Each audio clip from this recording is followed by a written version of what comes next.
আজ কিন্তু আমার বাবা এসছে, যে কারণে কিন্তু আজকের দিনটা অনেক খুশি আমি। আর এখানে ছেলে কালার করে ওর বাবাকে দেখাচ্ছিল। আর এদিকে দেখো আমার বাবা যেহেতু ঠান্ডা পড়ে গেছে আর এক ম্যাট্রেসের মধ্যে বসে ছেলের সঙ্গে একটু খেলা করছিল। ছেলে তো খুবই খুশি, দাদু এসছে, দাদুর সঙ্গে খেলছে। আমি বলছিলাম, "বাবা অত জ্বালিও না দাদুকে।" "তা হবে না, দাদুকে শুতেই দিচ্ছে না, শুধুই দৌড়াদৌড়ি করছে আর বল নিয়ে খেলছে।"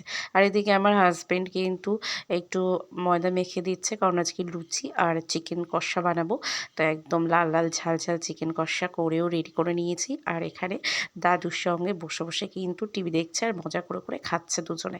আর এরপরে আমি আর আমার হাসব্যান্ড খেতে চলে এসেছি। আর আজকের চিকেনটা কিন্তু খুবই সুন্দর হয়েছিল খেতে। বড় বড় আলু দিয়ে বেশ কষা করে করেছিলাম। যেহেতু ঠান্ডা পড়ছে, ঠান্ডার দিনে এরকম চিকেন কষা লুচি হলে কিন্তু দারুণ জমে যায় রাত্রিবেলা। তো আর আমি একটুখানি শসা লঙ্কাও কিন্তু